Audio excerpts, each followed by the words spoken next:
Guests on the Wyleaner Show.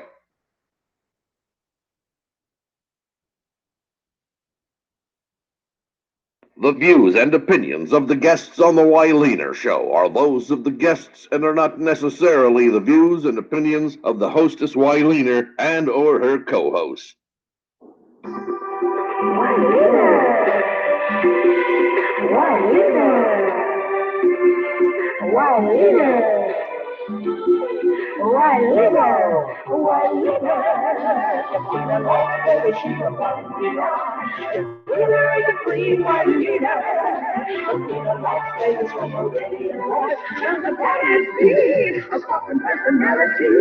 She's always dealing with reality.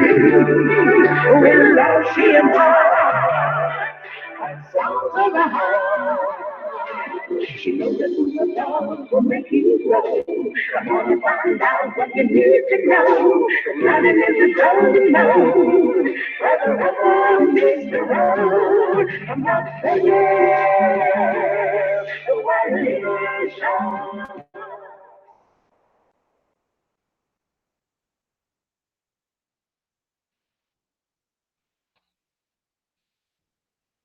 What's up, guys? What's up, guys? Hey, y'all. How y'all doing? How y'all doing out there? I'm excited. What's up, guys? How's everybody doing today? I'm glad that you are back with me. Welcome back, everybody. Y'all know who I am.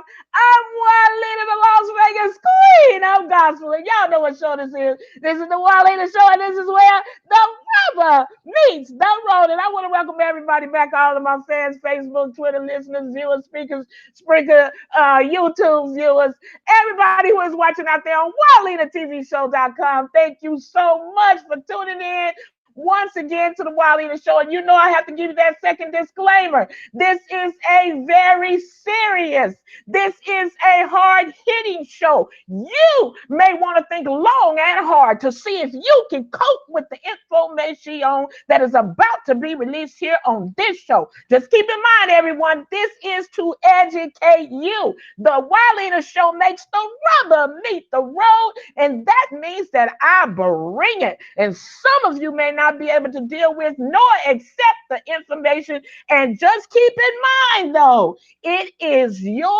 decision. It's not my decision for you. And I want to tell everybody that today, the topic today is the law, grace, forgiveness. Are they all together? Or should they be kept separate? What does your belief teach? And you know what you better do. You better strap up your boots and get ready for the rubber to meet the road up in here today. And I'm not playing. Okay, and listen, everybody, I just want to tell you to shoot me an email at WyleanerTVShow@AOL.com, if you will. Shoot me an email at WyleanerTVShow@AOL.com with your topics, your suggestions, your questions, and your comments. Okay? And you can also just shoot me something just to say hi. That'd be great too. I would appreciate it. Okay, and friend me on Facebook if you will. And please, I ask you every week to please subscribe to my YouTube channel, because when the show comes on, if you are a subscriber, you will be hit with the information right then and there to let you know the Wyleaner Show is live. Okay, and the phone lines will be open much later today.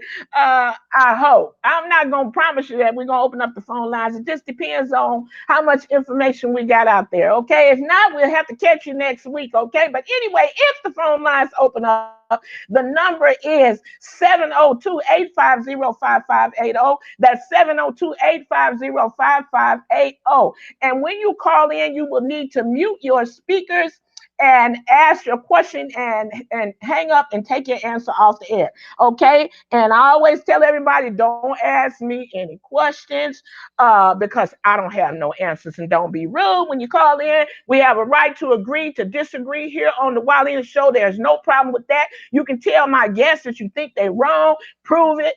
I don't believe that. I don't agree with that. That's the wrong information you're putting out there. That's all good. You can say that on the Wyleaner Show. It's all good with me. I don't have a problem with that. But do not be disrespectful, because we can agree to disagree, but we got to do it respectfully. And if you do get disrespectful on the Wild Leader Show, you know what I always tell you I'm going to do. I'll introduce you to what I call a brand new click, and that's hang up the phone on you. Okay?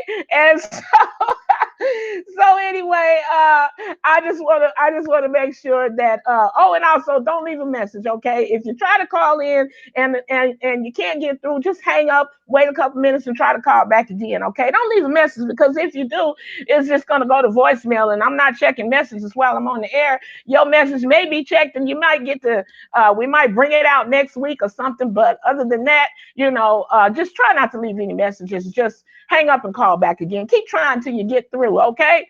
And so listen, everybody, I also want to say to you, please, if you will, try to support the Wileena Show. Support the Wileena Show financially, if you will do that. If you're watching right now on WileenaTVShow.com, if you look right up at the top, there's a pay button up there, and you can click that PayPal button and drop it down and make a choice of what you would like to donate. It's okay with me. Just any donation is very helpful to the marketing of the show, okay? It helps us to get the word out, and it helps us to, you know, send the show all over the place and allow other people to watch it that are not tuning in today, okay? Or, you know, not watching it live. So it really helps us to get the word spread out, all right? So please make a donation to the Wileena Show. It'll be greatly appreciated. And you can also send a check or money order to Wileena, that's WILEANER, Wileena, to 420 North Nellis Boulevard, Suite A3, Las Vegas, Nevada, 89110. Okay, that's 420 North Nellis Boulevard, Suite A3, Las Vegas, Nevada, 89110. All right, send your check or money order there. And so I am excited. I want to get right into introducing my guests, and let's get this party started, because let me tell you something. This is some deep talk we're going to be having over the past couple of shows, and it looks like we're going to have it looks like it's going to be a three-parter. Okay, we said 2 parts, but we're going to have to extend it into 3 parts. We already know it, because the information that's going to be coming across is pretty deep. Okay, and it's lengthy, and so we need a little bit of time just to get this information out there to you, so you'll be able to go and do your research, and you know what I always tell you to do. I don't tell you nothing no different, and that is to study for yourself. Nothing has changed with Wileena. I say study for yourself. Do what you got to do, but study for yourself. Okay, so listen, I want to go ahead and start introducing my guests to you. I have, it looks like I have 3 guests with me. I was supposed to have 4, and I don't know where my other guest is. If he's coming in late, he's going to get talked about. He already know that, because I think he's been late to the Wileena Show once before. But anyway, or, you know, maybe he's sick or something. I don't know, but I haven't gotten any type of cancellation, and he's not here. So we're going to move on, because the show must go on. Even if it's just me here, the show got to go on. Although I don't like talking to myself. Y'all know I can talk. I got the gift for gab. I can talk, but I prefer to have somebody to conversate with. You know how that goes. Okay, so listen, I want to go ahead and begin to introduce my guests to you today. I'm excited about it. I have actually all 4 of my guests are return guests. Okay, and so the 3 that I have with me right now today are return guests. Okay, and so I'm excited about these guys, and they are excited about being back on the Wileena Show once again, and they just got something to say. And they know who to talk to when they got something to say, because I'll give them the platform to say it. All right, so listen, I want to go ahead and start by introducing one of my guests here, and a return guest, and his name is Michael Wiseman. Mr. Michael Wiseman is the first guest that I'm going to introduce to you guys, and he is that of the atheist belief, or atheist non-belief, or whatever you want to call that. I guess he'll tell us. And so, Michael Wiseman, welcome back to the Wileena Show, and tell everybody where you're chiming in from, and how are you doing, Michael? I'm doing fantastic. I appreciate you having me back on. Thank you so much. Chiming in from Las Vegas. Hot Las Vegas. Okay, all right. Thank you, Mr. Wiseman, once again for coming back with us again. And I'm going to be calling him Mr. Wiseman because, before when he was on my show, I just couldn't seem to get the man's first name right just to save my entire life. Y'all could have just shot me. You could have put a gun to my head and said, "Get his name right. I'm gonna blow your brains out." And I just be dropped, because I just.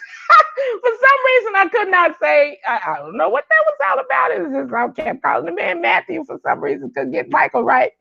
So we're gonna go with Mr. Wiseman throughout the show, and I think I'll be able to handle that part. Okay, so listen, my next guest that I'd like to introduce today is Brother Renaldo Wade. Brother Renaldo Wade has been with us before as well.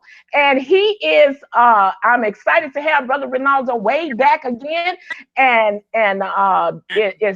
it's a great thing to have him back. And I'm looking forward to what he's going to bring to the table too. And so, Brother Renaldo Wade, welcome back to the Wiley Show. Tell everybody where you're chiming in from and a little bit about who you are. Brother Wade, go right ahead. All righty. Good evening. I am from Northeast Ohio, and it is a pleasure to be on the show again with you.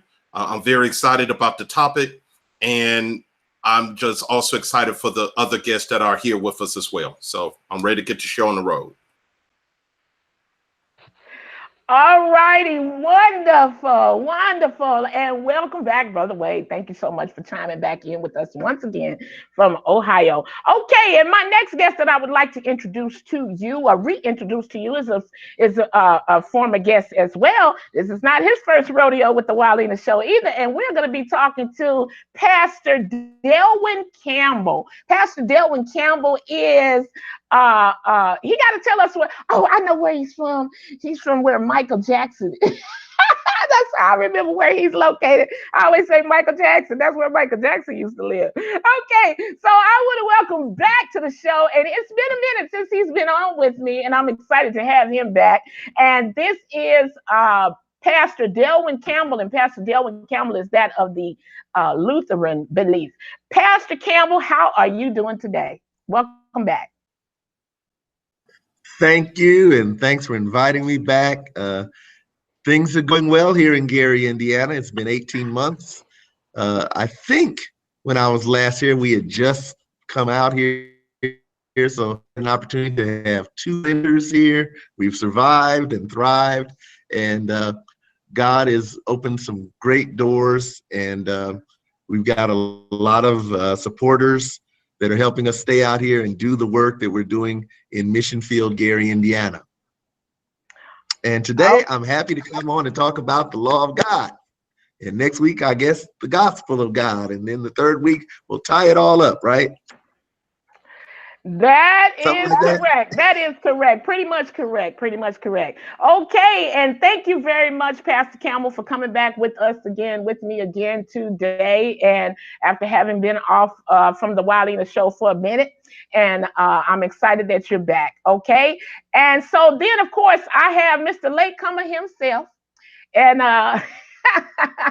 he probably don't think nobody know he's late, but yeah, he was late, and I had already told the viewers that he wasn't here, and so yeah, you're getting thrown under the bus. Mr. Don C. Harris is back with us again, and he think he can just stroll into the Wiley Show whenever he get ready. He feel like he just got it like that, But I'm here to let him know he don't have it like that, But anyway, since you here, Don C. Harris, you already knew you was gonna get a tongue lashing from Miss Wiley by being late anyway. You knew that because you've been late before. I don't know. I think you just don't get it. What is it? You just want to hear me fuss you out. Maybe that's what it is. You know how some people, their kids, they just do little things just so mama or daddy can just get on their case anyway. Just want to aggravate their parents. I'm not saying I'm your mama because I'm definitely not that.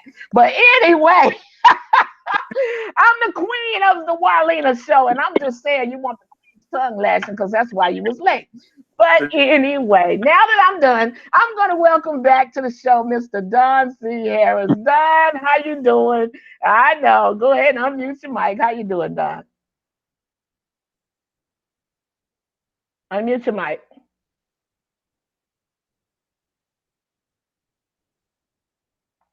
Okay. How You about got that? Okay, there we go. Truth is, I haven't been so afraid of coming in late since I was in high school. I've decided I'm too stupid to own a computer. I have been trying for a half an hour to get on Hangouts. I don't know what's going on, but I do apologize, and I'll get a hall pass later, hopefully. Thank you. Okay, I hear you talking. You say you've been so scared of being late since you was in high school. I know, because that teacher showed will give you a tongue lash. You be sent to the dean's office at the drop of a dime. You better stop playing around and get it right, man. Listen, Don, you need to tell everybody where you're chiming in from. We're calling you from Pie Town, New Mexico, the headquarters of Think Red Ink International, and we're in my office, as a matter of fact. So, welcome. All righty then. Thank you very much, Don. And thank you so much. All four of my guys are here. And it's about time to get this party started. Okay, so I'm getting a little feedback from somebody. So mute your mics until I'm ready for you guys, if you will. And let's get started. Now, listen, guys, I'm going to be asking you some questions. I'm going to ask you some preliminary questions first, and just to make sure that everybody knows where you're coming from. But then I'm going to let you know when I really want you to be succinct on your answers. I do not want you to go out of the area that I'm asking you the question about. So whatever I'm asking you the question about, please make it a point to stick with that particular question, that answer. Don't give me no history lessons, because I don't want them right now. And I know where I'm going, so just follow along with me and try not to get too carried away, because I know how y'all are. You get carried away, you want to tell me the whole world's history, but I'm not ready for that yet, okay? All right, so listen, guys. My first question, and this is always a preliminary question for everybody. Now I'm just gonna say, you do believe in a superior being such as a God, right? And please explain why you believe what you believe or don't believe, and what do you call this God, if you do, and why you call this God this name. Okay, now I know that was a lot for you to swallow, but I'm going to start out with Mr. Wiseman. Mr. Wiseman, first question, go. Yeah, no God. I don't believe there's a God. I don't believe there's a higher power. I don't believe there's a magical space anything. I believe that people started making stories with the stars, and that's where it came from. I don't believe it because I haven't seen this deity. I've yet to hear him, see him, smell him, touch him, taste him. He's an invisible mute deity. So, you know, there's that. So. Okay. Thank you very much, Mr. Wiseman. All right, so we're going to go over here to Brother Renaldo Wade. Brother Renaldo Wade, the same question to you, and I know it was quite lengthy, but I hope you heard the entire question. Or do you need me to repeat it for you? I'm okay. I can go ahead and proceed. I do believe in a higher power.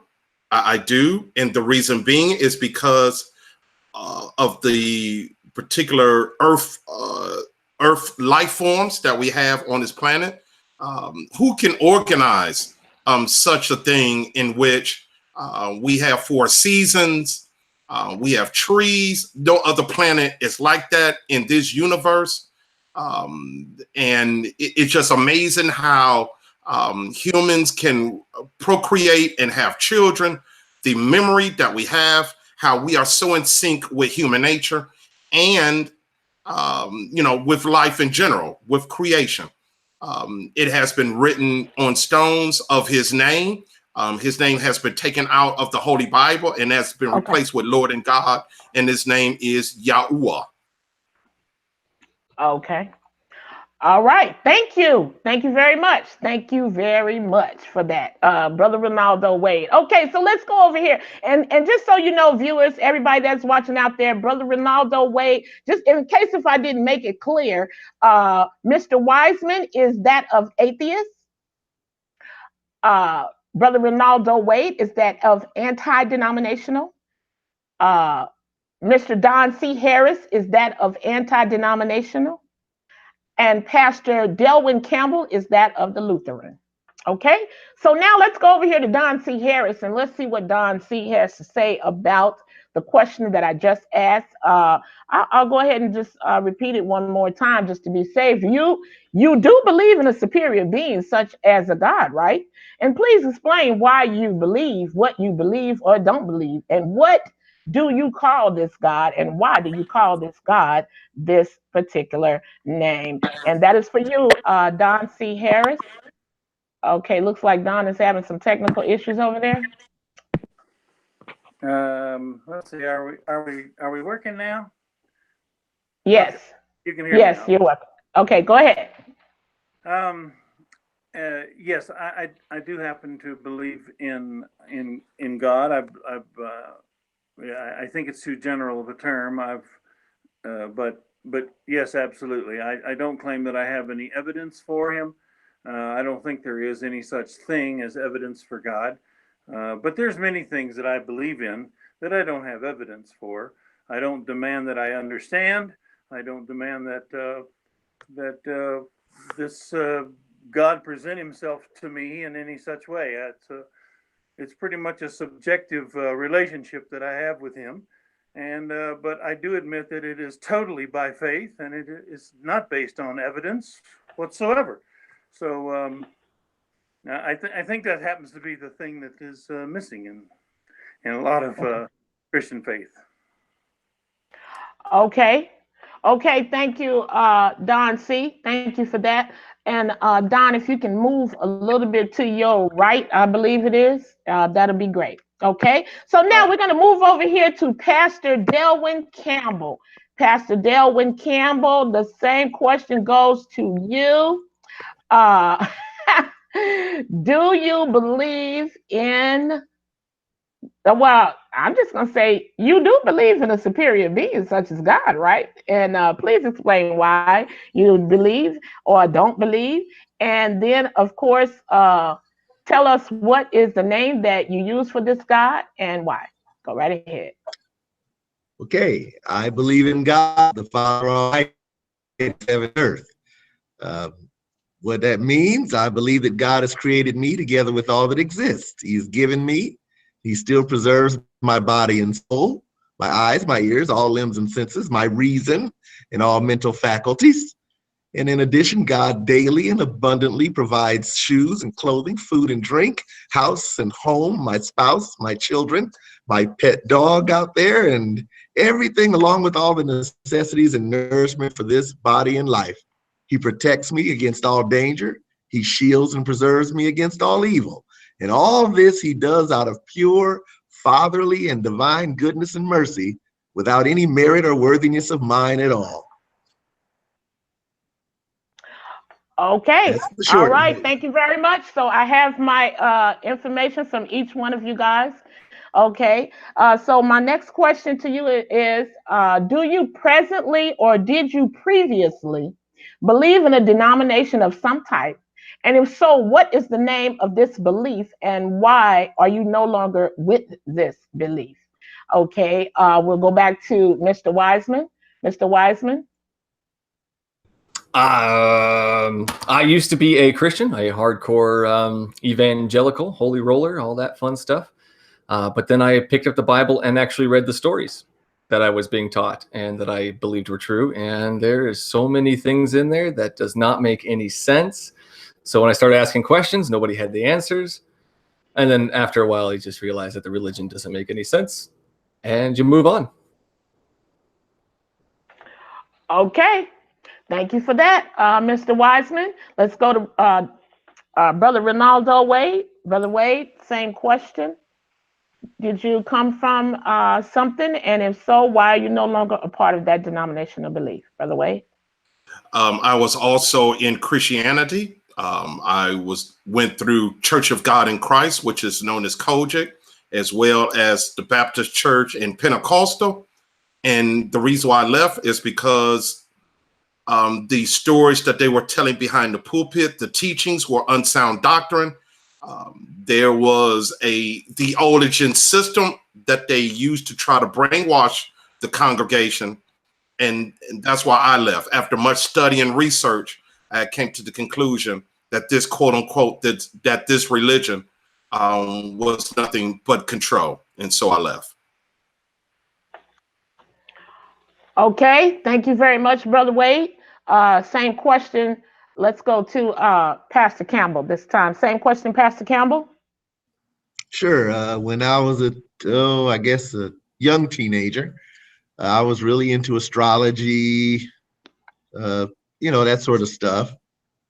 I read the books on astrology, Linda Goodman's Sun Signs. I had my own little Ouija board, all that silliness. But how can I say this? The work of the law being written in my heart kind of constantly tugged at me. And so there were just some things I couldn't get away from. And on top of that, I was blessed with parents who raised me with the knowledge of right and wrong and wanted to put me in a good school. So they put me in Catholic school, and I heard the teachings. But I guess, more importantly, I came to the end of myself, realized that the thing I had been trying to do, make myself a good person and control my life through the stars and things like that, that there's a reason why you always come up short when you try to do that. And it's because there is a God and it's not me. Once I got to that point and then I heard the gospel, well, it was a matter of the word of God rightly preached, the Spirit of God working with to bring repentance and faith. And here we are. Contrary to some of my colleagues here, I don't think that faith in God is something that requires you to suspend your reason. I don't think that you close your eyes and make a blind leap. I think that the heavens declare the glory of God. I understand that if you've gotten bad teaching starts to look like teaching, like it is the teaching. But a lot of people just got bad teaching along the way. And with regards to the scientific evidences, it's amazing how much of our foundations of Western science come from people who firmly believed in God, the Father, creator of heaven and earth. Okay. And yet here we are today trying to say that he's not there. Okay. All right. Thank you, Pastor Campbell. Oh, okay. Let's go over here. Oh boy. I sense a rubber meet the road coming on. Anyway, brother Don C. Harris, would you please chime in on my question, please? Thank you very much. I belong to several different denominations. I was raised Pentecostal, went to a Baptist church, went to the Methodist church, I went to them all, and I ended up as a Quaker. Was the last denomination that I ever claimed, and but I did have to walk away from them all to experience what I found to be the key to understanding how to be, not to be a Christian in the world, but how to be Christian. And the only time that I've ever had any kind of success in that I felt like some superior power in the world or in the universe made himself real to me, it was that he removed from me my God attitude. There was a time when if I didn't understand it, it couldn't be. If I didn't know it, it couldn't be. And if I couldn't prove it, it couldn't be. And I realized, wow, that makes me God. And so even in the times when I was really struggling with being an atheist, I realized I can't really call myself an atheist, because truth is, I believe I'm God. So that's not really an atheist. And but as I laid down the fairy tales, at least put them in their proper category, and didn't try to mix what should be considered fact or science with what should be considered faith. And once all the pieces fell in place, I realized, well, this is just as simple as it can be. And but I found myself on the outside of all denominations, so I don't have one. I was joking with you when, oh, so many years ago, when you asked me my denomination, I said I was anti-denominational, and I knew what I was. Perhaps I was too lighthearted about that. I'm not really anti-denominational. I think that, you know, that all these things, all these church things, are good for people who want a relationship with God. I just don't. Where I part with them is, don't stop there. You can't stop with being a Baptist. You can't stop with being a Presbyterian. There's so much more to know about this. It's just silly to stop. And that's when I realized that I'm not interested in stopping. So that's why I don't want to put a name on this or a denomination. Anyhow, that's where I came from, and that's how I got where I am. Okay. Wherever that is. Okay. Okay. Thank you very much, all of you guys, for your answers to that question. Moving on to the next question, and we're going to try to move as expediently as I possibly can, because I got so much. Okay. So, do you use the Bible or any other religious holy books? And what books or what version of the Bible do you use, and why, Mr. Wiseman? I use the New International Version, and I use it every day. I find things in here all the time that are just outrageous, and I use it for my podcast, The Bible Says What, because when I talk to pastors, I need to know my scripture. I need to know my Bible in order to actually have these conversations and ask the proper questions. So I do read my Bible all the time, and I use the NIV. Okay. All right. Thank you very much. I find that quite interesting. Woo! We got an atheist guy on the show that says he reads his Bible every day. Hello. Come on, Brother Wade. What do you use, please? To explain particular things and teachings, I would use the King James Version. I do not use the NIV because of its manufacturer and its publisher, which is Zandervan. They have also published, you know, the demonic Bible as well. So I stay away from the NIV. And our atheist host, he knows that. And so other than that, I use I use other older script, if you will, because I can read in Abrit, which is Hebrew. So I go into Dead Sea Scrolls and other particular historical documents and things of that nature. Okay. Thank you very much, Brother Wade. Yeah, you guys need to mute your mics when you're not talking, okay? All right, so let's go over here to Pastor. I'm gonna go to Pastor DELWYN Campbell. Pastor Campbell, what books do you use? Do you use the Bible? If so, what version and why, please? I use the English Standard Version for preaching and teaching. I use the United Bible Society's version 4 primarily for my New Testament studies in particular. I have not learned Hebrew. On the other hand, the ancient church used the Septuagint more than they used the Hebrew, other than Jerome. So, but I do want to learn Hebrew. That's something I do want to get into before I on. Okay.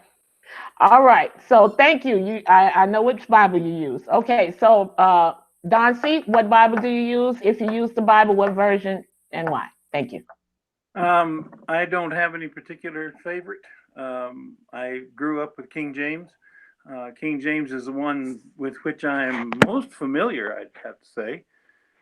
But I I guess I don't have any particular one. I get accused a lot of times because I don't believe the Bible is deserves the title, the Word of God, a title that was given to our Lord Jesus. And so people think that I don't believe it, but truth is as I live by it every day. Okay. Okay. All right. Thank you. Okay. So I got it, guys. I got it. I know where you're at now. Okay. So listen, let's move on. Today, guys, we will not. Everybody knows that the title of the show is The Law. Okay. Everybody knows that the title of the show is The Law and Grace and Forgiveness and all of that. Okay. But today, we will not address grace. Okay. So, as we move forward, please do not bring into the conversation grace. Okay. Due to the fact that that we will cover this next week. Okay. So please stick to my direct questions with your direct answers. All right, guys? Okay. So the first question, well, not the first question, but the next question is, Mr. Wiseman, what is the Torah? First 5 books of the Bible, books of Moses. Okay. Thank you. Brother Renaldo Wade, do you agree? The Torah is a Hebrew term for teachings and instructions. That's what Torah means. The law is not Torah, but Torah does have law in it. So that's what Torah is. Okay, so Torah is, once again, Torah is what? Succinct. Torah are the teachings and the instructions that the Heavenly Father gave unto his people. Okay, so we have 2 different versions here of what the Torah is. Don C., what is the Torah? Well, the Torah the title has been used a lot of different ways to talk about the first 5 books of the Bible. Many Jews believe that it includes the Tanakh. Okay. I just want to know, what is the Torah? That's all I want to know. Just what is the Torah? Okay. I don't want y'all to give me no history. Just answer my direct question. All right. Okay. All right. So do you agree, Pastor Campbell, that with what the other guys just said? Do you agree on that answer as to what the Torah is? Well, Brother Wiseman gave you the general answer, or the general definition of it. So I guess the other brother went in a little more detail, but there's not really much more than you can say. Then that's what the Torah is: the first 5 books of the Hebrew Bible. Okay. All right. So I got you. All right. So you guys, everybody seems to be pretty much on the same page on what the Torah is, except Brother Wade gave us a little bit of a different definition, just a little bit. Okay. So the next question is, what is the Apocrypha? Okay. I'm gonna go in a different direction now. I want you to give me a straight answer. What is the Apocrypha? Please do not give me history, you guys. What is the Apocrypha? Pastor Campbell? The Apocrypha is certain writings found in the Septuagint, but not found in the Masoretic text. Okay. All right. I guess this is hard. Okay. Don C., what is the Apocrypha? Do you agree? What is the Apocrypha?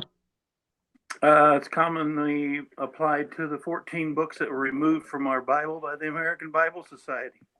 Okay. Thank you. All right. Brother Renaldo Wade, do you have a different explanation for the Apocrypha, or do you agree with the other 2? I agree with Don C. Harris. Plus, Apocrypha means hidden or mystery books. Okay. Thank you. Mr. Wiseman, are you familiar with the Apocrypha? Very little, but I agree with the definition there. Okay. All right. Thank you. All right. So the next question is, what is the Tanakh? What is the Tanakh? Let's go to Mr. Wiseman. What is the Tanakh?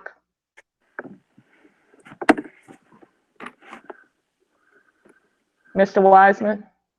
I have no idea. I'm Googling it. Okay, don't Google. Don't come on my show and start Googling, okay? Because you're supposed to know your stuff before you get here. So don't start Googling and then act like you knew it all the time, because Google just told you a minute ago. Okay, Brother Wade, what is Tanakh, please? The Tanakh is what the original Testament is, what people will call the Old Testament. We call it the original covenant. It is divided into 3 sections. TA stands for Torah, and the NA stands for Nabim, which means minor and major prophets. And there is the last part of it, which means the history and the Psalms and the songs, which we call the Ketuvrim. Okay. Don't get too deep on me. Deep, you guys. Okay. Don C, do you agree? Mr. Wiseman was over there trying to Google, so he didn't know. Okay, so we're gonna leave him where he at right now. But Mr. Brother Renaldo Wade gave you an explanation. Do you agree or do you disagree? I disagree. The Tanakh was actually brought about because of the split in the Jewish train of thought, that there was Takanot and Ma'asim, which are the what is the Tanakh? I don't want to know why it came. I want to know what it is. What actually is it? Is it a book, or what is it? It's the Jewish faith minus the Takanot and Ma'asim. Okay. Okay. Like I know what that is, but anyway. Okay. Pastor Campbell, I want to know, do you know what the Tanakh is? Do you agree with Brother Wade and Mr. Don C?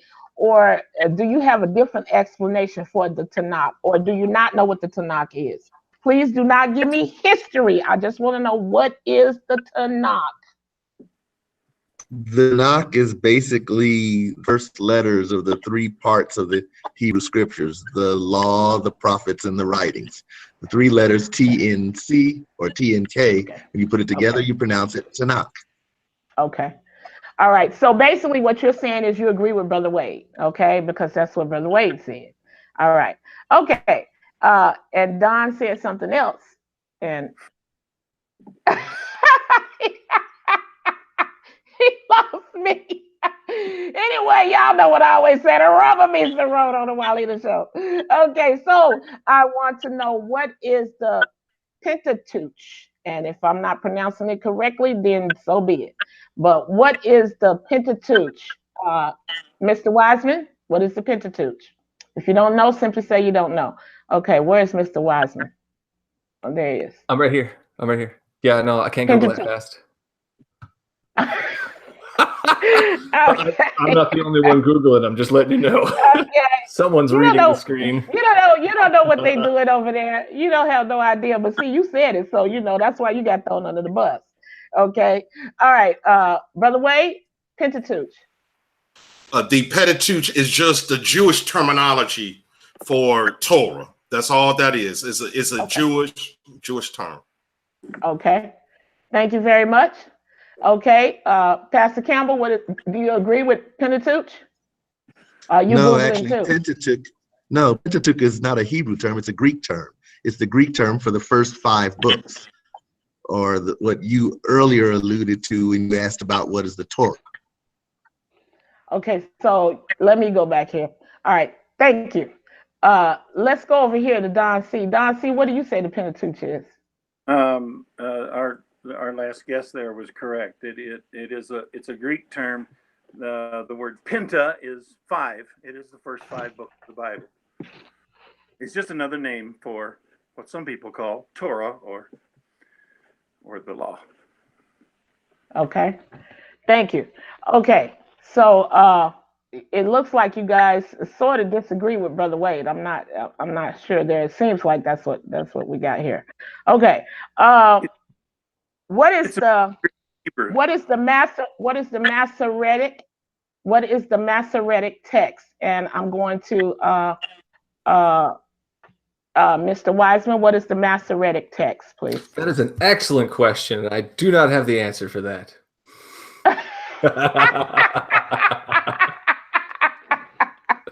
I don't know. Okay, Mr. Wiseman, you go right ahead and be real about it, okay? That's what I'm talking about. Be real about it. What you say is an excellent question, but you don't have the answer for it. Okay, Brother Renaldo, wait, what is the Masoretic text, please, Brother Wade? The Masoretic text is the Eastern European way of how they pronounce the Hebrew language. They added what they called the nakuds or vowel points that was added in to that, and that's what the Masoretic text was. And it was introduced by the Khazarians during the 8th through the 10th century. Okay, thank you very much. Don C., do you agree with that? Yes, I do. Okay, Pastor Campbell, do you agree? Well, you told us not to get into history, so Yes. I guess the one that has the mic has the power, but I would just simply say a Hebrew text. That's the Septuagint. It's authoritative Hebrew text as opposed to the Septuagint Greek text of the Old Testament. Okay. All right. I'm probably making it difficult for you guys to give me answers, but anyway, it is what it is. What is the Septuagint? Hello. So you guys want to keep spitting stuff out on me and you just don't know where I'm going. That's all. Okay, so look, I'm up here fanning on my show. Y'all see me fanning? That must mean it's hot up in here. I was fanning and didn't even realize it. That's just gonna show you it's hot. Anyway, let's go to Mr. Wiseman. What is the Septuagint? It's Get off of Google. Oh, I'm not that fast. It's the earliest Greek, I think, of the Torah translation. Earliest Greek translation of the Torah. Okay. All right. Thank you, Brother Wade. The Septuagint. You call it the Septuagint, but it's the Septuagint, and it is. People say it. We just say same thing. But basically, it is, as Mr. Wiseman said, it is the earliest form of Greek text that came from the original Hebrew scrolls. Okay, thank you. You're right. I said Septuagint. I mean, y'all have to look. Y'all the scholars, not me. I'm asking questions. I'm trying to learn. So, I might say it wrong. So y'all just have to correct me, like I said a few minutes ago. If I'm pronouncing it wrong, just let me know I pronounced it wrong. Okay. And Don C., what you got to say about that? Is that accurate? Septuagint or Septuagint? What you know what I'm talking about? How Wilener is saying it is how billions of people have said it for a long, long time. So Septuagint is perfectly acceptable in any format that you want. It's interesting that it got its name. Sept has to do with the 70 people who did the translation from Hebrew to Greek. That's why it's called the Septuagint. Okay. All right. Thank you so much, Don. Okay. Pastor Campbell, what you say? You agree with everybody else? Well, regarding the historicity, I agree with your previous speaker. Regarding the pronunciation, I agree with you. And much covered everything. Okay. Okay. All right then. Thank you very much, y'all, for helping the sister out. Because Brother Wade was about to, he was gonna get me there for saying that. It's all good in love. Okay, what is the see, Brother Wade got me scared now. What is the Talmud? Talmud. I'm gonna bail myself out by spelling them. What is the Talmud? Brother Wade, let's go to you, Brother Wade. The Talmud is the man-made traditions and laws that was made up in Babylon when the people of Judah was in captivity, and they brought that back with them back after the 70 years of captivity. So that's what the Talmud is. Good job, Miss Walina. Thank you. And you know, I didn't even want to mess with that one because I didn't want to get in trouble. Okay, so let me go over here to Mr. Wiseman. Mr. Wiseman, have you heard of the Talmud, or are you familiar with it at all, Mr. Wiseman? No, I never heard of such a thing. Throw some Bible verses at me. I don't know. I don't know what this stuff. Okay. You're learning something on the Wilena Show today, Mr. Wiseman. That's what the Wilena Show does, is it teach people. Everybody that come on here don't know it all, so you're going to learn a few things. I always hope that somebody at least learn one little teeny-weeny thing before the show go off, and now my mission has been accomplished. Okay, so, Don C? No. Don, don't talk. I'm going to Pastor Campbell. Pastor Campbell, what do you say about the Talmud? Well, Have from you my heard of understanding of it, can you hear me? Because I'm Yes, getting okay, good. Yes, have you My heard understanding of it, it's essentially it's a commentary on the Old Testament. Well, what we call the Old Testament. Okay. All right. Thank you very much. Don C., you got the final word. Talmud. It's a collection. The Talmud is actually huge, and people they sell books called the Complete Talmud.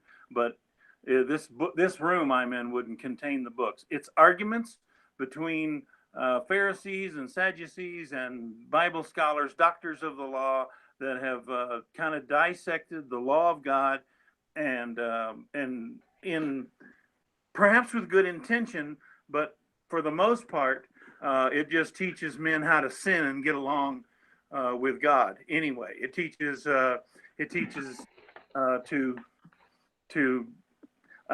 kill a man without violating the command. Okay.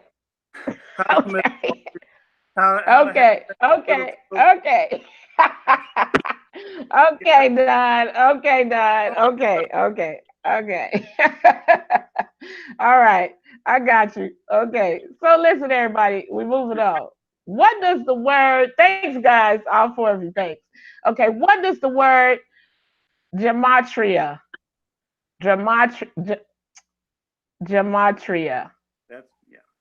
Okay, gematria. And I may not be pronouncing it correctly, but I'm trying hard on this. Okay, so I'm going to Mr. Wiseman. Gematria. What does the word mean? Unless you're talking about Jumanji, I don't know. No. It's not. It's not no Jumanji. I know that part for sure. At least I got that part down, you know. So let me go over here to Renaldo. Wait, let's see what you say. Gematria. The gematria is when you take symbols and you assign numbers to them. Like if you was to write the number 1, and then you would say, oh yeah, that's 1. So that's what gematria is. Okay, thank you very much. Let's go to Pastor Campbell. Pastor Campbell, do you agree with what Brother Wade just said about the gematria? Honestly, I'm not sure that I said. I don't make use of the concept or the gematria in my study, so it's not something that I'm overly familiar with. I understand it has something to do with numeric significances to letter combinations and words. There is a sort of science to it, I suppose. And some people actually go in pretty great depth regarding it. Okay. But no, it's not something that I have need to use. Okay. All right. Thank you, Pastor. Don, do you agree with Brother Wade and also Pastor Campbell? It seems as though they both are saying pretty much the same thing. Do you agree? Okay. Don't see Don there. Okay. It looks like I've lost Don. I don't know. Don, are you there?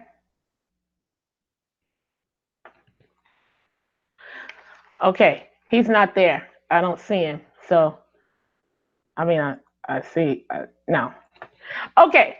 Don, we lost Don, so maybe he'll get back with us in a minute here or something to that effect. All right. So I think I heard him say sure, though. I do believe that I heard him say he agreed. And you guys are correct about the gematria. Okay. What is the difference between the Mosaic law and the laws of Moses? Are they two different or one and the same? What is the difference between the Mosaic law and the laws of Moses? Are they two different or are they one and the same? Mr. Wiseman.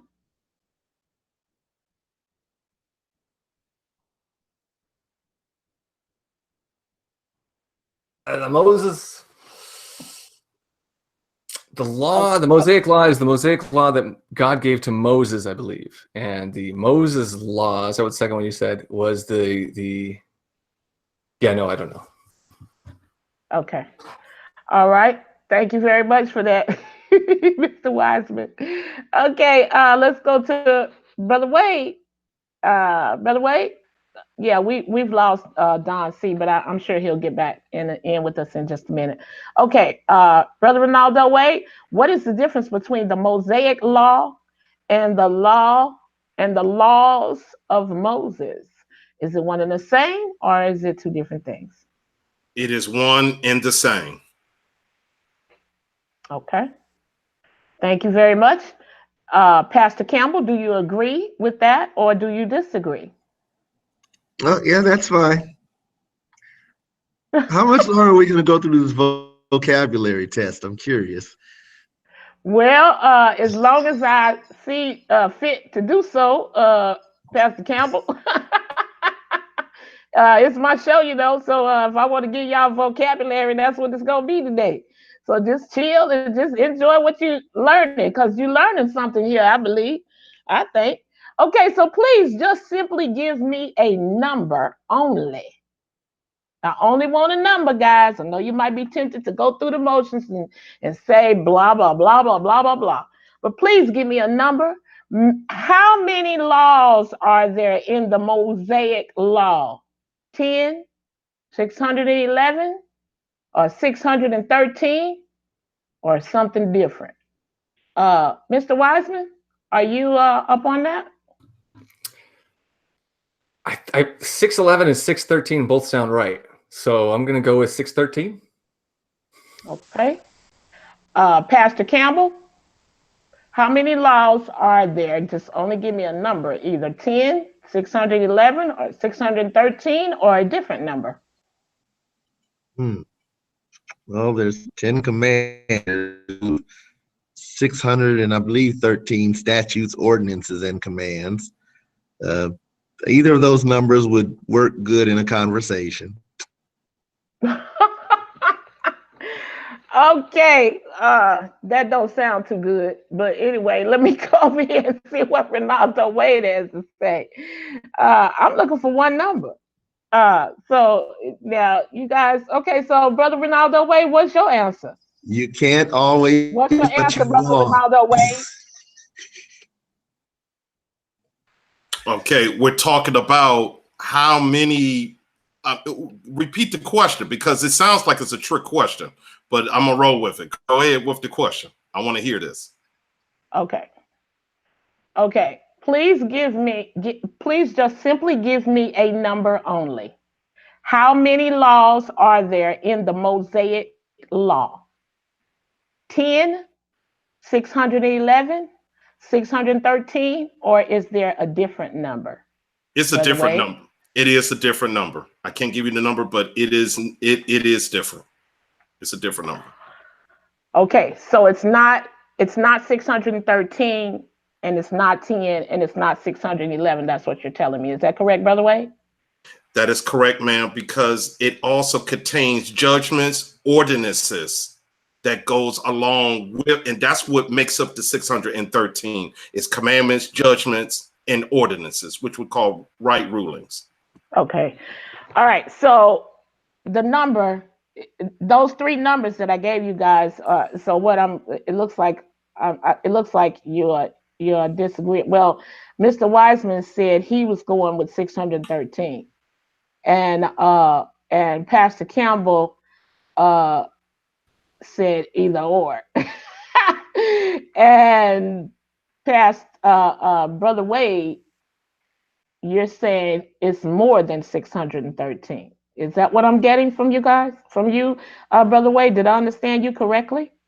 No, ma'am. What I'm stating is out of the 613 particular statutes, commandments, and judgments, they all are placed together. Yes, ma'am. Okay.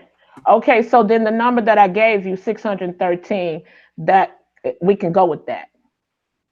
Because you asked the question, how many laws, you see? So when it comes to laws, 613 laws, that would not be correct, because there are rulings and there are judgments that comes with if you broke a law. Do you understand what I'm saying? There is a certain degree of punishment that came with the law that you broke. So it could not be 613 laws. There are judgments and ordinances that goes with that. It's just like if you go to court, there are particular ordinances that come with if you was to park in a no parking zone as opposed to as you will park in a handicap particular space. Do you understand what I'm saying? There are different ordinances and right rulings that goes with the laws. So there is not 613 laws. There are 613 laws, statutes, judgments, and ordinances. That's where the 613 comes in at. Okay, all combined into one number, 613. Yes, so ma'am. you got everything piled in there together. Okay, Yes, I got you. Yes, all right. Okay, thank you for that. Okay, what do you mean? What do you mean or referring to when you say the law? And I want to go to Pastor Campbell first. What do you mean, or what are you referring to when you say the law? Not in the world. I'm talking biblically. Okay, so let me clarify that. Understood. So we don't have to go there. Okay, what do you mean, and what are you saying when you say the law? Well, actually, two things. In the narrow sense, when I refer to the law, I'm referring to the 10 Commandments. In the broader sense, I'm referring to any rule in order to please God. Okay. All right. Thank you. Okay. So let's go over here to Mr. Wiseman. Mr. Wiseman, same question. What do you mean, and what are you referring to when you say the law? I am referring to all of those 613, if that is the right number, biblical laws that Yahweh gave to his followers. All those laws and rules in the Bible. Okay. Okay, thank you. Brother Wade, same question. Very good question. The law, okay, because there's a difference between law and the law. The law pertained to the law of the land, where the chosen people stayed at. And so the law was these judgments and ordinances and commandments that they had to follow. That's called law of the land. The law, when you talk about that particular thing, when we talk about the law, and we have to understand that law is in Torah, but Torah is not the law. Law is strictly those commandments that we are supposed to do. Okay, thank you for that. Okay, so why do most people only acknowledge 10 instead of 613 611 or 613? Why do most people only acknowledge 10? And I'm going to go to Pastor Campbell first. Pastor Campbell? To be honest, I'm not sure I understand your question, but as best as I figured, the 10 Commandments are the, if you will, the framework upon which everything else hung. But even that could be summed up in the great commandment, which is to love the Lord your God with all your heart, soul, mind, and strength. Okay. Love your neighbor as yourself. I'm trying to get away from the history of it, but you ask questions that require a certain historical presupposition, and so it's kind of hard to navigate here. But you Sorry are the about queen. So Sorry about that. do, Too you bad. what you want to do. Okay, so I'm going to go over here to, well, I see Don made it back with us. So, Don, the question is right now, why do most people acknowledge 10 instead of 611 or 613 commandments? Why do most people only acknowledge 10, Don? The scriptures clearly say that God gave us 10 commandments, not 11 or 12 or 9 or 8. He said he gave us 10 commandments. It uses the number 10. There's no reason to use any other number. The 613 laws is, you know, that's, if you ever read them, you talk about gematria, that's what they were trying to do, was to try to develop the number 613 because it supposedly means something. Okay. It's just a bunch All of right. Go okay. ahead. Michael, why do most people only acknowledge 10 commandments as opposed to 611 or 613? Michael? That is an amazing question. And that question I have asked to several pastors. I've not been able to get an answer on that one. Which laws of the Old Testament are to be followed, and why only the 10 Commandments? Why? Well, because half of the stuff, if you did it, you'd get arrested and you wouldn't be able to continue with civilization. Because the laws, half of them are so out there, people cannot follow them. They legally cannot do them. So we as in Christians mainly just go down to the 10 because those are great and better, and well, you're not going to get arrested if you if you just follow the 10 Commandments. Okay. A lot of crazy stuff in there. A lot of crazy stuff in there. They can't follow it all. Okay, thank you, Michael Wiseman. Thank you, Michael Wiseman. Brother Ronaldo, wait, close this thing out. I want to know why do most people only acknowledge 10 instead of 611 or 613? Why do most people only acknowledge 10 commandments, Brother Wade? The reason why people only acknowledge the 10 Commandments is because the Heavenly Father himself wrote these commandments to express his love with the covenant with his people. It was brought down by Moses. No, Moses did not write these particular commandments on stone. The finger of the Most High wrote these commandments. And when you look at the New Testament, guess who was teaching those commandments? It was the Messiah that taught these same 10. This is why we keep the 10. Okay. All right. So what I'm seeing here is that people give more credence to the 10, and I don't know if that answer is good enough for you, Mr. Wiseman, but you said you never got. Okay, so it looks like people give more credence to the 10 because of the fact that biblically speaking, it was the finger of the Creator. Okay, under your teaching and belief, what do you acknowledge? Do you have 611, 613, or none? Don C., what do you acknowledge? Oh, he's gone again. Okay, Don's gone again. Pastor Campbell, what do you acknowledge? Do you acknowledge 10, 611, 613, or none? I mean, in their place, I acknowledge each of them in their place. The commandments were carried over in the teachings of the New Testament. Many of the other 613 were not. But ultimately, gosh, that's another one of those questions. You tied one hand behind the back, and then you want me to fight. It's kind of hard to do. I acknowledge God's word, and that includes what is covered in the Ten Commandments.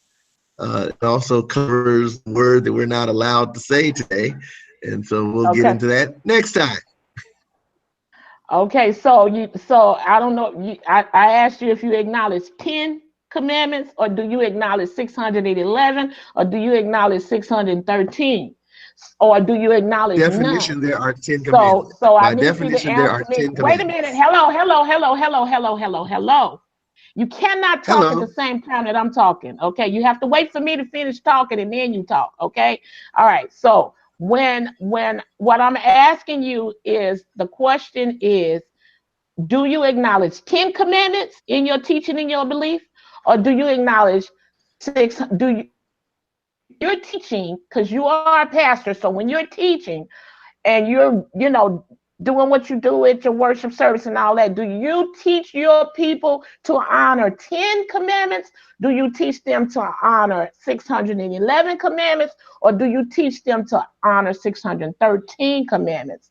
I'm not going to say none, because I'm sure you as a pastor, you teach to honor something over there. So I'm asking you, which one do you teach your people to honor? The 10, the 611, or the 613? So you can just give me your number on that. Go ahead. Assuming I'm understanding you correctly, yes. There are 10 commandments. Okay. There we go. Okay. So that's what you honor. Question, but I'm not sure. I hope that answers your question.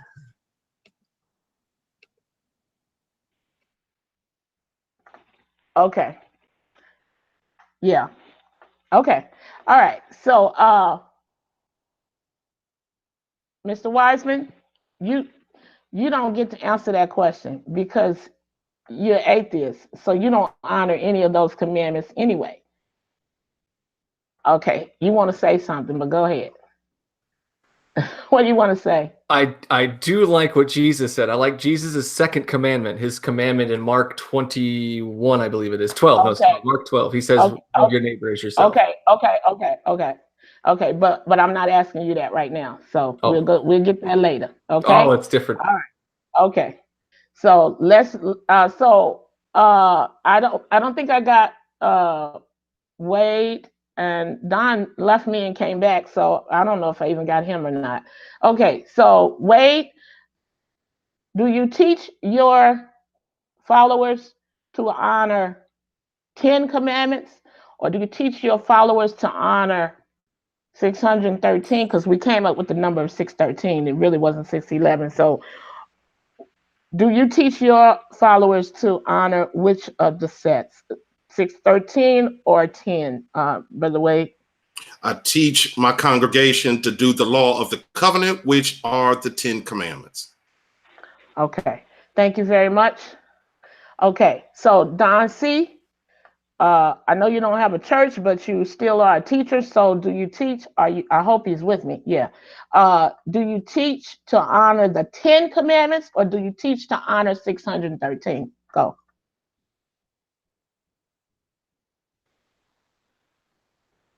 I don't know if my audio is working. So yeah, sorry. It's working. I'm broke. No, your audio is working. We see you and we hear you. So go ahead and talk. It is working. Okay. Shoot, man, I'm still trying to get people to honor the fourth commandment. I can't get them to honor one, much less 10 or 600 of them. Shoot, man, people won't even do nothing on the Sabbath day. So that's what I'm trying to do. Go ahead. Okay. So, but you still didn't answer my question. My question is, do you teach 10 or do you teach 613? Which do you teach? 10, absolutely. 10, not 11, Okay. not 9. Okay. Okay. All right. Thank you. All right. Whew. Okay. That was hard. All right.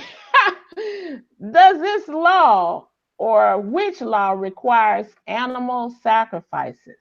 Does this law or which law requires animal sacrifices?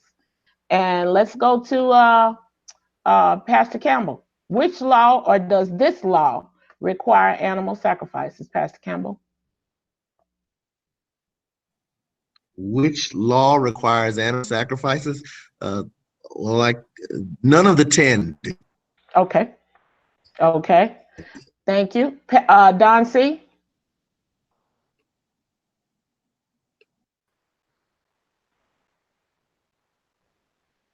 Okay. For some reason, we're not. Okay. Now there's no audio for Don. Okay. Okay. Okay. There we go. The animal sacrifices are in the Levitical law for the priest to handle those kinds of things. Even though some of the Israelites were responsible for bringing the animals, the letting of blood and such was all inside the priest's office. Okay. So my question is, does this law or which law requires animal sacrifices? And you answered that question. Okay, you did say the what did you call it? The one that requires animal sacrifices, Don? It's the Levitical law that has to do with the Levitical priesthood. Okay, got it. The Levitical law and the Levitical priesthood, under the Levitical priesthood. Okay, let's see what Renaldo Wade has to say about it. Do you agree, Renaldo Wade? It is the law of Moses under the Levitical priesthood portion, of their laws. Okay. All right. Thank you. Okay. So, Michael, do you know anything about that?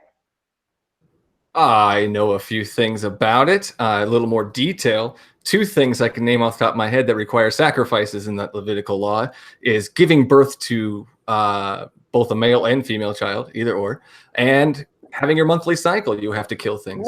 No. Sacrifice things. No. That wasn't my question. Requires Mike, a blood sacrifice. Okay, Mike, that was not my question. My question was animal sacrifices, not all the other stuff. I only asked about animal sacrifices. Animals. Okay. Okay. So we're gonna move on. We're gonna move on to the next question. Okay. So which law requires honoring of feast and holy days? Which law requires honoring of feast and holy days? Don C? None of them. Okay. None of them. Okay. Renaldo Wade, do you agree? I beg to differ. Because the feast days go up under the commandment of the Shabbat or observing the Sabbath day, because they all fail on the Sabbath. Okay. All right. Pastor Campbell, do you agree with the other two guests? Well, yeah, in a sense, what the second guy said is broadly true. All of the feast days were, in a sense, Sabbath days. So the fourth commandment says to honor the Sabbath day. And since we're only talking about the law today, then I guess that would be the closest. Although the first commandment, since it says you shall have no other gods, would also sort of incorporate.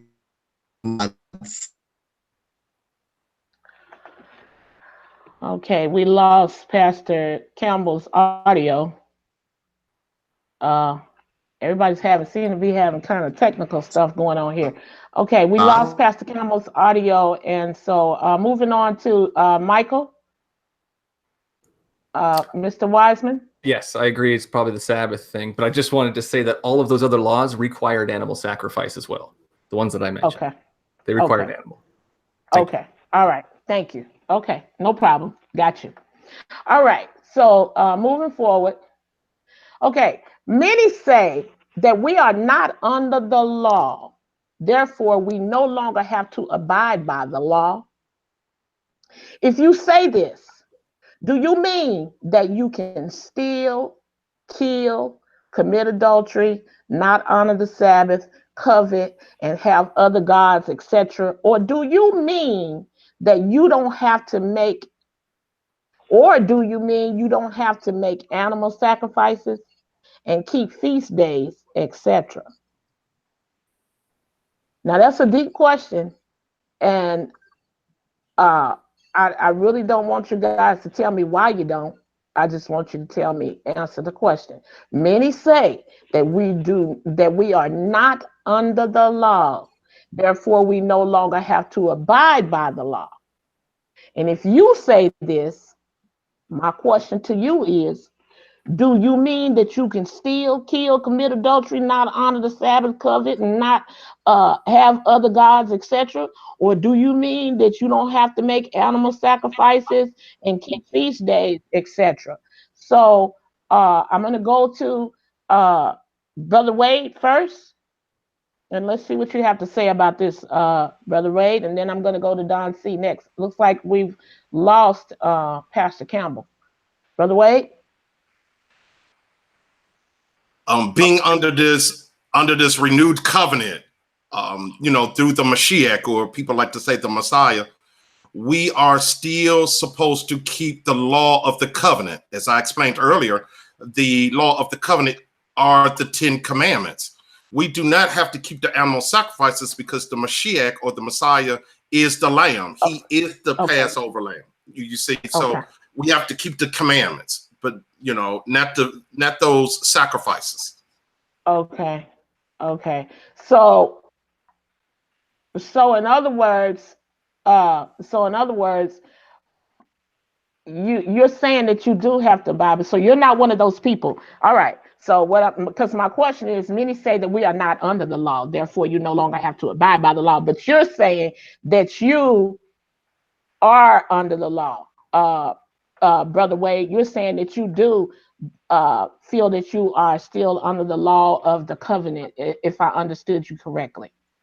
That is correct. Yes. We are right. We are not under the law of Moses. We are under the law of the covenant, which is the 10 commandments. So we are still under that. Okay. All right. Thank you. Thank you for being succinct on that. Don't y'all. And you did good, Brother Wade. You did good. Okay. Because I know it's tempting. All right. And Don, I'm coming to you. It's tempting, but you got to stay with me. Okay. Be succinct with your answer. There we go. Here you go, Don. The 10 commandments are forever, and they'll always be here, and we always have to keep them. And there's no such thing as being out from under the 10 commandments, with the sole exception of what Paul said, that if you live by the Spirit, you're no longer under the law. But that does not mean that you have license to disobey it. Okay. All right. Okay.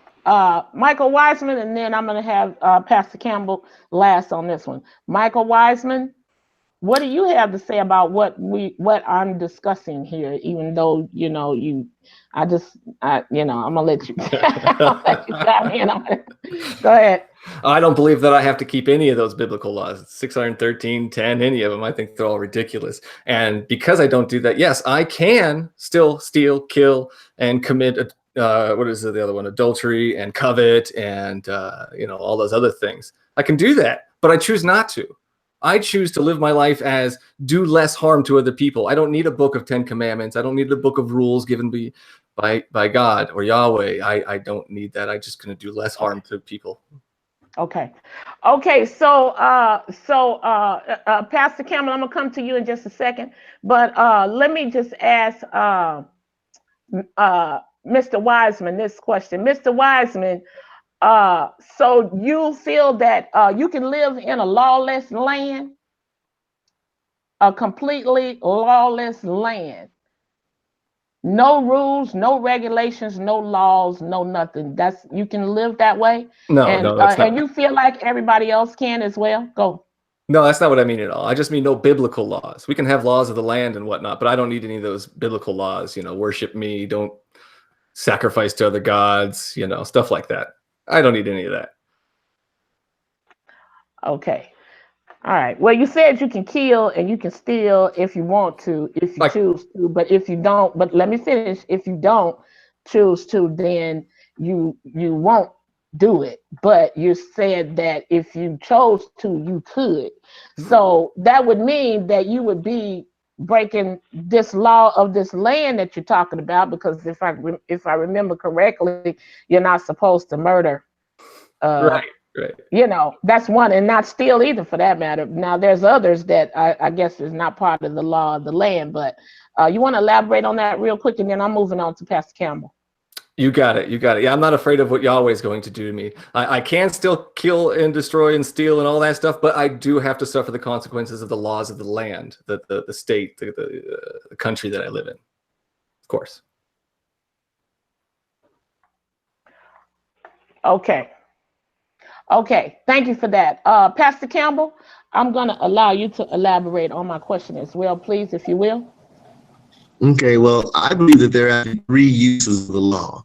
The first use applies to everybody, which would encompass what Mr. Wiseman referred to, that you do to maintain an orderly society.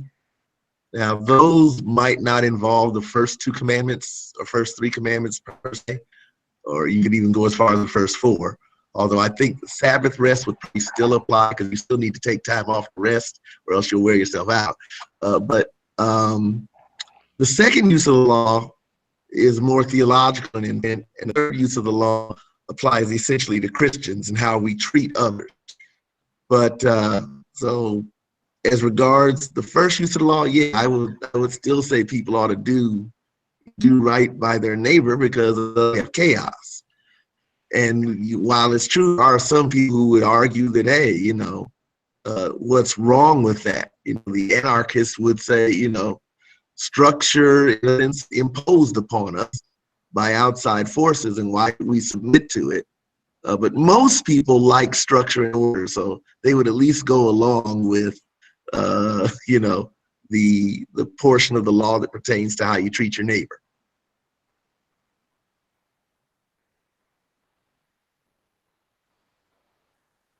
Okay, I'm done. Okay, thank you. Thank you for that, Pastor Campbell. Okay, so listen, guys, we're just about to wrap this thing up, even though I still have more questions here. But let me see what I can cover here as quickly as possible. Please explain the Sinaitic covenant. Sinaitic covenant, and I may not be pronouncing it correctly. Please explain the Sinaitic covenant, Pastor Campbell. There we go. The covenant that God gave to Moses at Sinai, in essence, was based on the fact that God had delivered Israel out of slavery and had chosen them to be his people. This is what they were to do. And then you have what we now call the first 5 books of Moses, and the law and the ordinances and so forth. So that was the agreement God made with Israel, mediated through Moses. Okay, thank you. Don C. It is the law that was given at Sinai, and the covenant included God's desire to live with us, and he said that if you will make me a temple, which was the tabernacle, and you keep these laws, then I'll come and live here. Otherwise, I'm gone. And frankly, that's why he's gone today. Okay, Don C., what does Shema mean? Shema. S-H-E-M-A. If that question is for me? Yes, Don C. Harris. What does S-H-E-M-A mean, please? It literally means to listen. It means to take heed. It means to pay attention to. It means to, your attention should be upon this particular thing. Hebrew uses words, the same word for many different applications, but mostly hear, take heed to, pay attention to. Okay, thank you. That was perfect, and I appreciate that answer. That was perfect. Okay, so Ronaldo Wade, I'm asking you guys different questions now. What does the Messiah? I'm sorry, Ronaldo Wade. Does the Messiah have a law? Does the Messiah have a law? And if so, what is it? The Messiah, he did the law of his heavenly Father. If you go back to the book of Matthew, he said, I did not come to do away with the law or the prophets. I did not come to do away with it. I come to fulfill the law. What he meant by that was that simply, I did not come to do whatever the heavenly Father has placed as law or the writings to the prophets. I come to make it to reality. I come to bring it into its spiritual intent, because there was times when the Israelites, when they done the laws, but their heart wasn't in it. And so the Mashiach, or the Messiah, he taught us how to do the commandments of our Heavenly Father by having our heart in it. That's why it states that the law is now written on our heart. So he did not make a law. He came to fulfill the law and teach the law the way that we should do the law of the covenant, the 10 Commandments. Okay, thank you for that, Brother Ronaldo Wade. Mr. Wiseman, does the code of Hammurabi, the code of Lipit Ishtar, and the Hebraic law have anything in common? Mr. Wiseman? Yes, they do. I don't know what any of them are.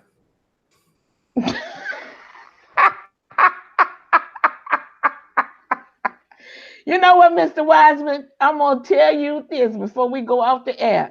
You're going to learn something on the Wileena Show. If you never learned anything else again in life, you're going to learn something right here on the Wileena Show. Believe me when I tell you that. Okay, let me go over here to Don C. and see if Don C. has the answer for me to that question. Do you need me to repeat it, Don? No, you don't need. As a matter of fact, I thought when you went to him, I thought this is going to be perfect, because this is one of the big atheist arguments against the law of Moses, the Hammurabi Code, the Epic of Gilgamesh. All these writings that are so much older than the Bible mention all these things that the law talks about, and it's one of the atheist arguments to say this is nothing new. They just copied this off of this rock. So I was a little disappointed.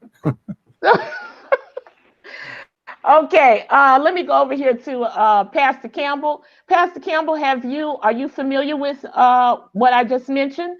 The Hammurabi, the code of Hammurabi and the code of Lipit Ishtar and the Hebraic laws. Do they have anything in common, Pastor Campbell?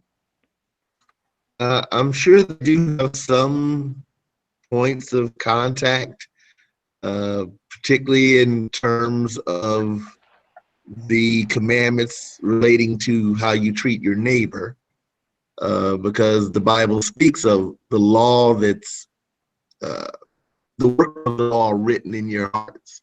In Romans 2, Paul talks about that even though the Gentiles do not have the law, they by nature do the things contained in the law.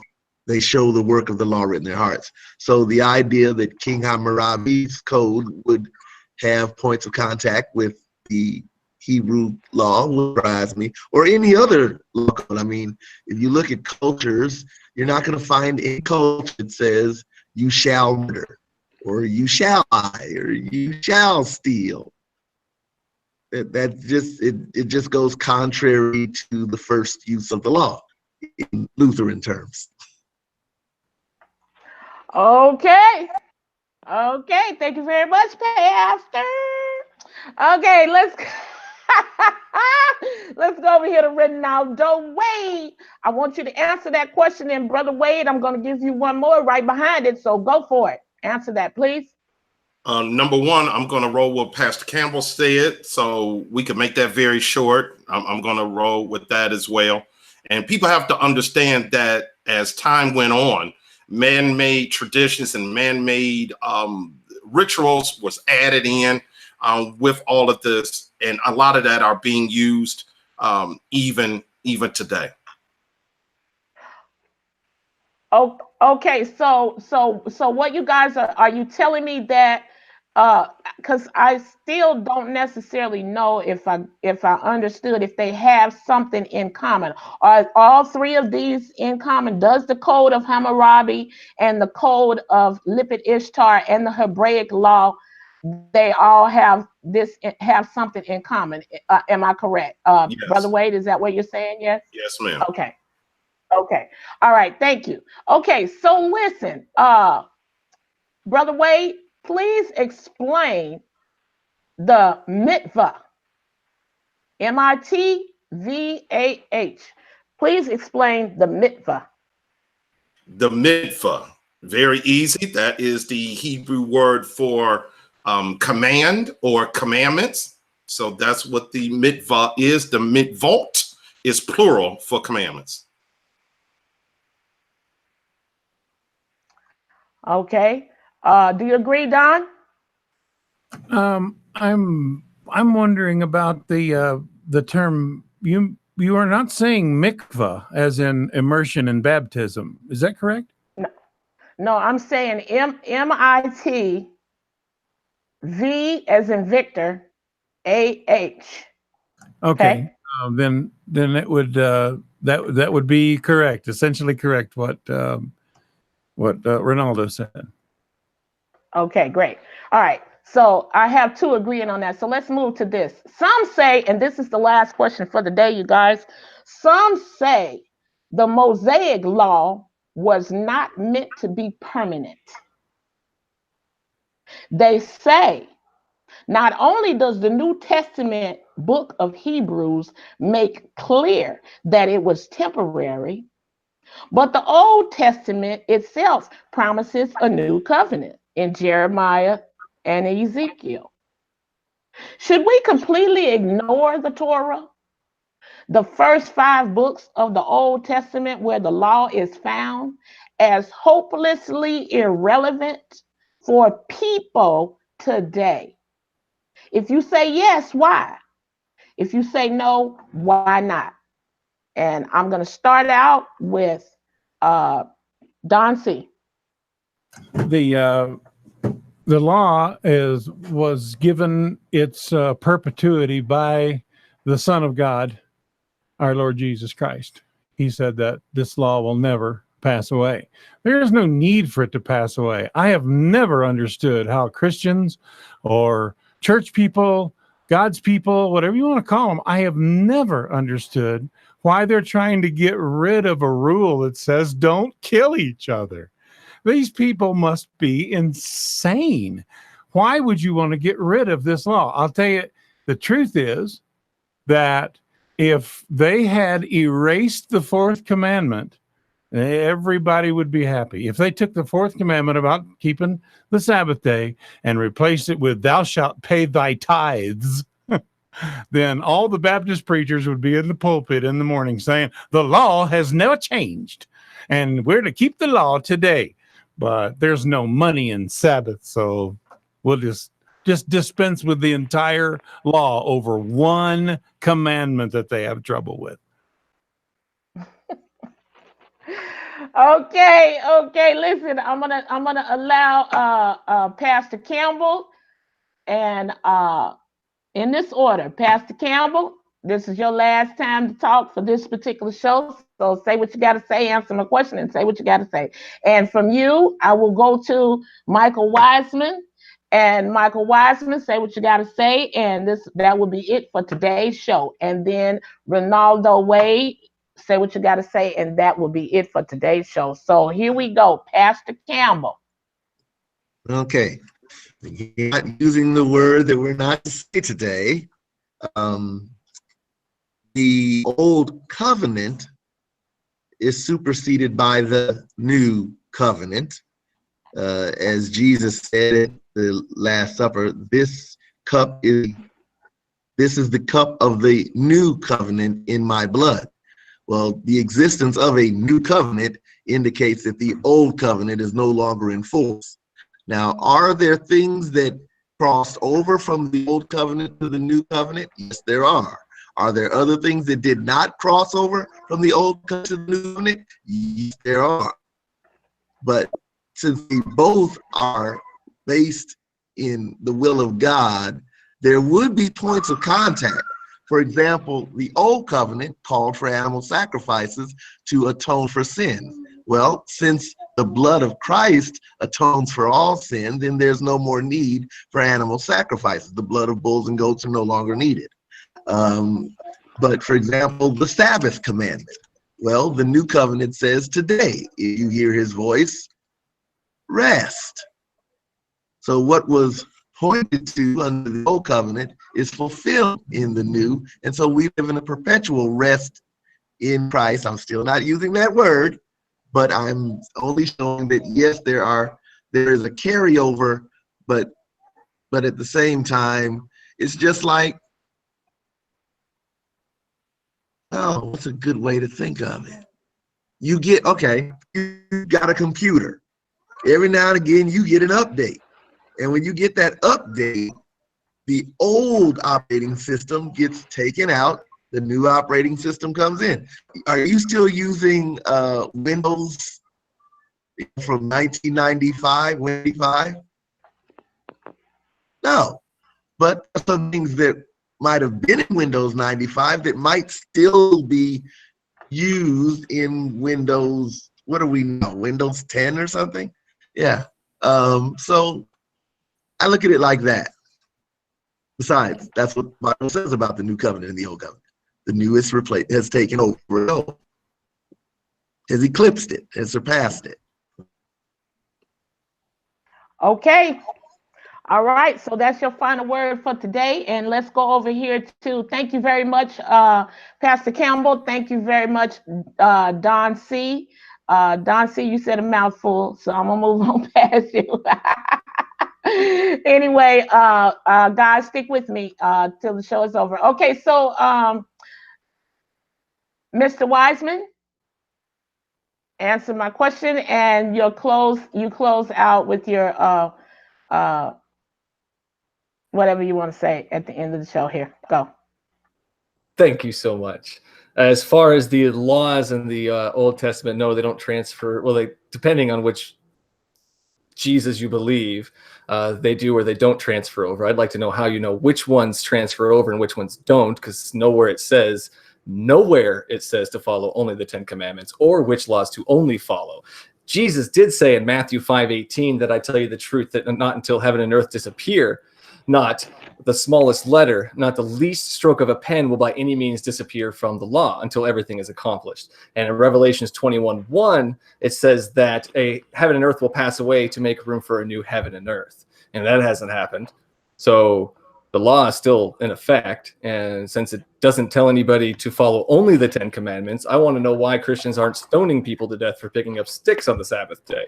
If you're going to still follow these laws, if you're still going to believe what Jesus says and the Bible says, then why aren't you following all of the laws? Why only the 10 commandments? It doesn't make any sense to me. Nowhere in there does it say which laws to follow and which ones not to. Okay, that's your final word. And thank you very much, Mr. Wiseman. Thank you very much, Mr. Don C. Harris. Thank you very much, Pastor DELWYN Campbell.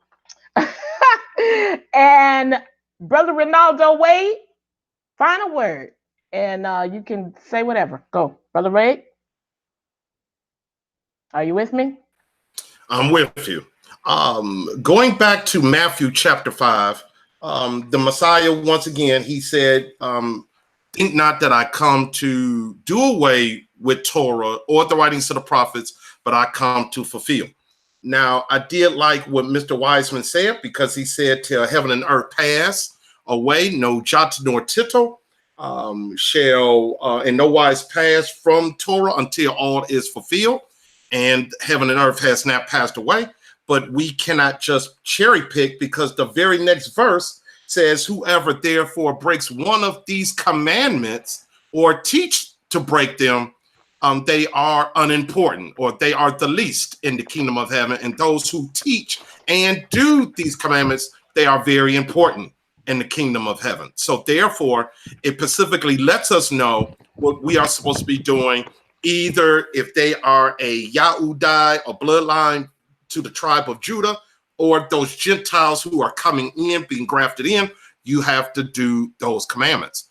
Now, when it comes to the sacrificing and the priesthood, as Elder Campbell said, yes, we have transitioned from the Levitical priesthood into the Melchizedek priesthood.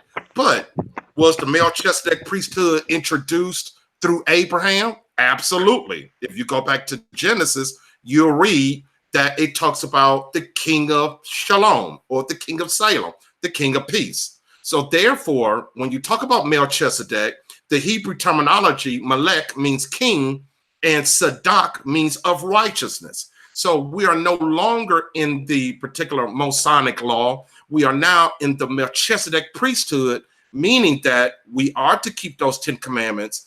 And you do need help to keep those, because you cannot do it upon yourself. It is to be done by renewing your mind, by the Spirit of the Most High being able to do that. And the Mosaic law is no more. If you read Jeremiah chapter 31, it says that I will put my law in your heart. It's talking about the law of the covenant that the Father wrote on the tablets and gave to his people, the children of Israel. So that is it. All righty, y'all. Well, this is it. This is it. This is it. It is over, and it is over, and it is over. And I'm telling y'all right now, I'm excited about the way the show has gone today. And we've learned a lot from these guests, these 4 guests that I've had on today. I want to say thank you once again for Pastor DELWYN Campbell of the Lutheran faith, Mr. Don C. Harris of Think Red Ink, and Mr. Michael Wiseman of The Bible Says What? And last but surely not least, Brother Renaldo Wade of Talk, Teach, and Testify. I'm excited that you guys are with me today, and you gotta make sure that you tune back in again next week. Same time, same place. Next week, we will be going into part 2. This is going to be a 3-part show, so make sure you be with me next week for part 2. I'm looking forward to it. Y'all know who I am. I'm Wildlina, the Las Vegas Queen of Gospel, and y'all know what show this is. This is the Wildlina Show, and this is where the rubber meets the road. We'll see you next week.